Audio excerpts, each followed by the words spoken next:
आम खबर आप तक पहुंचाएंगे। इस्तांबुल में होने वाली बातचीत में पाकिस्तानी वफ्द ने अफगान तालिबान के वक्त को हतमी मौक़िफ़ पेश कर दिया है। सिक्योरिटी ज़राए के मुताबिक पाकिस्तान ने वाज़ेह कर दिया है कि अफगान तालिबान की तरफ से की जाने वाली दहशत गर्दों की सरपरस्ती नामंजूर है। पाकिस्तानी वफ्द ने यह भी वाज़ेह किया है कि इसके खात्मे के लिए ठोस और यकीनी इक़दामात करने पड़ेंगे। इसी हवाले से मजीद जानेंगे। Deputy bureau chief Islamabad Ejaz Ahmed हमारे साथ मौजूद हैं। बताइएगा एजाज। जी, इस्तांबुल में पाकिस्तान और अफगानिस्तान के दरमियान टेक्निकल सतह पर जारी जो मुज़ाकरात की जो अपडेट्स मौसूल हुई हैं, उनमें ये बताया जा रहा है कि मुज़ाकरात में शामिल अफगान टीम का एजेंडा कुछ और दिखाई देता है। वो बात को घुमाने की कोशिश कर रहे हैं, कुछ ऐसी चीज़ें सामने रख रहे हैं जिनका हक़ाइक़ से कोई ताल्लुक नहीं है, जबकि पाकिस्तानी मौक़िफ़ बहुत वाज़ेह और बरवक्त है। पाकिस्तानी मौक़िफ़ यही है कि अफगान साइड से दहशतगर्दी नामंजूर है, एक वेरिएबल कार्रवाई करना पड़ेगी, तमाम वो इक़दाम करना पड़ेंगे जो उस दहशतगर्दी को रोकें। जबकि अफगानिस्तान का जो वफ्द है वो लैतुलाल से काम लेने की कोशिश कर रहा है, कुछ ऐसे नुकात सामने रख रहा है जिनका दहशतगर्दी के खात्मे से कोई ताल्लुक नहीं है। और लगता यही है कि अफगानिस्तान की मुज़ाकराती टीम जो है उसका एजेंडा कुछ और है। अच्छा, ये बताइएगा एजाज, सालिसों की मौजूदगी में ये बातचीत हो रही है, पाकिस्तान के मौक़िफ़ से सालिसीन किस हद तक मुत्तफ़िक़ हैं और किस हद तक कोशिश की जा रही है कि अफगानिस्तान को मनाया जाए?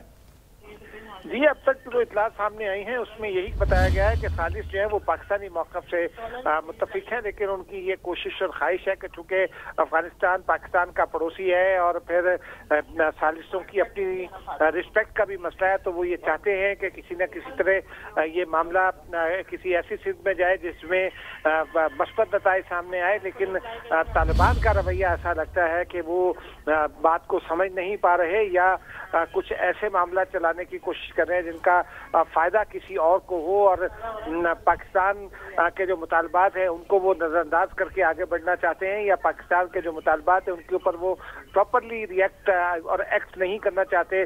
पाकिस्तान ने यही तजवीज़ दी है कि जो दहशतगर्दी का मैकेनिज्म है उसमें जो फितनतुल खारिज के लोग हैं उनमें जो पाकिस्तान को मतलूब है, इंतहाई मतलूब है, उनको पाकिस्तान के हवाले किया जाए अगर मुमकिन हो, या फिर ये निगरानी का एक ऐसा अमल मुकर्रर किया जाए, इन प्लेस किया जाए जिसके नतीजे में दरअंदाजी ना हो सके, पाकिस्तानी सॉइल पर दहशतगर्दी ना हो सके अफगानिस्तान से।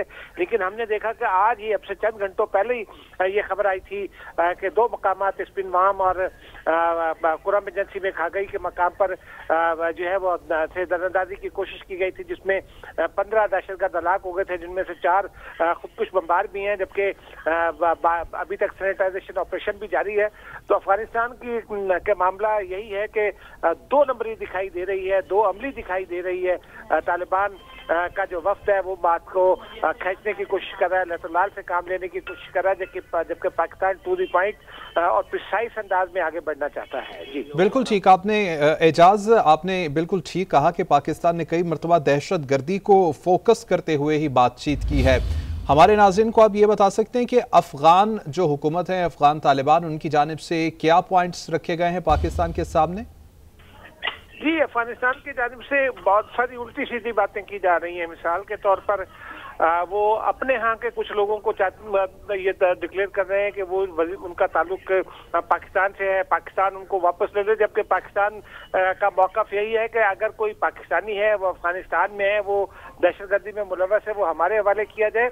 अगर कोई दहशतगर्दी में मुलव्वस नहीं है तो उसको वेरीफाई, उसकी वेरिफिकेशन होगी आइडेंटिफिकेशन की। अगर वो पाकिस्तानी है तो पाकिस्तान को इसमें कोई प्रॉब्लम नहीं है। लेकिन पाकिस्तान का मुतालबा सिर्फ यही है कि अफगानिस्तान से दरअंदाजी को रोका जाए पाकिस्तान में जो दहशतगर्दी के लिए हो रही है, और फिर अफगान सॉइल से जो पाकिस्तान पर हमले होते हैं उनको रोका जाए। अफगानिस्तान के जो लोग पाकिस्तान में आकर दहशतगर्दी करते हैं उनको रोका जाए।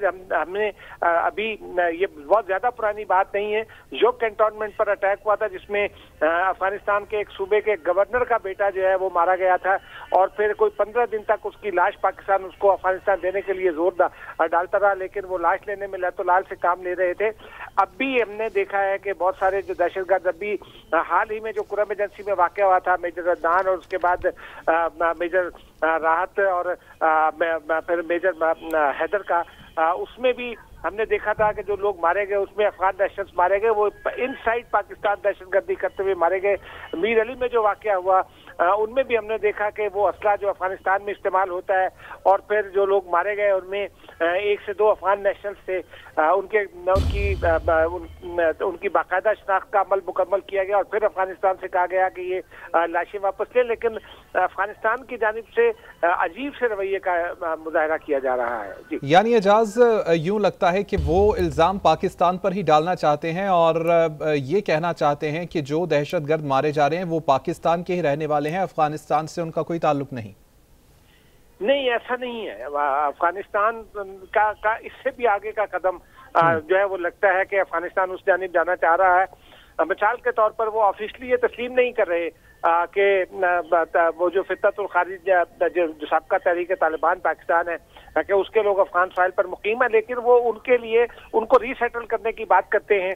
और जब पाकिस्तान ये कहता है कि रीसेटल आप जरूर कीजिए लेकिन हमें गारंटी कीजिए कि ये पाकिस्तान पर हमले नहीं करेंगे, उससे वो इनकार कर देते हैं। वो कहते हैं हम ये गारंटी नहीं करेंगे।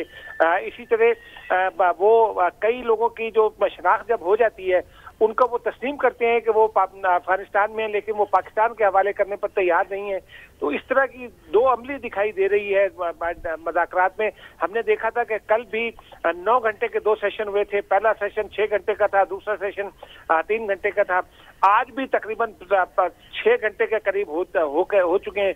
सेशन अभी जारी है, लेकिन अफगानिस्तान का जो रवैया है वो नाकाबिले फहम दिखाई दे रहा है। जी बिल्कुल एजाज, इसके साथ साथ हमने ये भी सुना कि तिजारत के ऊपर बात करना चाहते हैं और कहते हैं कि तिजारत की जाए। पाकिस्तान को ये कहा गया कि जो पाकिस्तान ने आमदोरफ्त रोकी है सरहद को खोल दिया जाए, ड्यूरेंट लाइन को नहीं मानते अफगान। ये भी बात सामने आई थी सारी डिस्कशन में।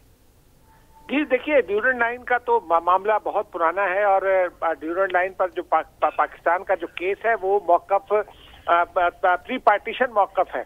उसमें कोई तब्दीली नहीं आई है उस मौकफ में, क्योंकि लॉर्ड ड्यूरेंट ने ये वायदा साइन किया था अफगानिस्तान के अमीर अब्दुल रहमान से, और उस वक्त ये तस्लीम कर लिया गया था कि यही जो ड्यूरेंट लाइन जो है ये बॉर्डर के तौर पर काम करेगी। लेकिन जो बुनियादी मामला है वो ये है कि अफगानिस्तान ये चाहता है कि ट्रांजिट ट्रेड भी किसी शर्त के बगैर खोल दी जाए, अफगान ट्रेड जो है वो भी खोल दी जाए, और उसके साथ साथ वो पाकिस्तान से भारत के साथ ट्रेड करने के लिए भी राहदारी मांग रहे हैं और जवाब में कोई यकीनदानी नहीं कराना चाहते। आपको भी याद होगा, नाज़रीन को भी याद होगा कि पिछले 6-8 महीने में कम से कम 5 बार ऐसा हुआ कि आलू, प्याज, टमाटर की बोरियों में असला भरकर पाकिस्तान मुंतकिल किया जा रहा था और वो ट्रेड के नाम पर किया जा रहा था। तो पाकिस्तान ये समझता है, अफगान समझता है कि अफगान अवाम इससे मुश्किलात से दो चार होंगे। पाकिस्तान अफगान अवाम की भी मदद करना चाहता है, लेकिन पाकिस्तान उनसे गारंटी चाहता है। पाकिस्तान चाहता है कि कुछ वेरीफाइबल सिस्टम्स जो हैं वो इन प्लेस किए जाएं, जिनमें ये पता चल सके कि कौन कहां से मूव कर रहा है, उसके पास कागजात हैं नहीं हैं, फिर दरअंदाजी हो रही है तो उसके सबूत मौजूद हों। अफगानिस्तान इन तमाम मामला से जो है वो सरफ नजर करना चाहता है, और अफगानिस्तान ये चाहता है कि पाकिस्तान ट्रेड खोल दे, पाकिस्तान उसको तमाम सहूलियात दे दे। उसके जवाब में फिर वो पानी रोकने की भी धमकी देते हैं। जैसे अभी चंद रोज पहले दरिया कुनड़ पर जो आके अफगानिस्तान के सूबे कुनड़ में और आके वो गिरता है दरिया काबुल में, वहां वो एक डैम बनाना चाहते हैं, बड़ा डैम, और उसके लिए वो चाहते हैं कि पानी वो रोक लें पाकिस्तान का, जबकि पाकिस्तान लोअर राइपेरियन है और इंटरनेशनल जो नॉर्म्स हैं, जो इंटरनेशनल कन्वेंशन हैं, उसमें पाकिस्तान को लोअर राइपेरियन के तौर पर पानी की हक से महरूम नहीं किया जा सकता। लेकिन अफगानिस्तान ये चाहता है कि उसकी तमाम बातें मानी जाएं, उसको ट्रेड की भी सहूलत हासिल हो जाए, उसको कनेक्टिविटी की सहूलत हासिल हो जाए, उसको ग्लोबल कम्युनिकेशन की सहूलत हासिल हो जाए, उसको ट्रांजिट ट्रेड भी उसकी चलती रहे उसके। लेकिन वो पाकिस्तान को जो मसाइल दरपेश हैं उनमें वो कंट्रीब्यूट नहीं करना चाहता।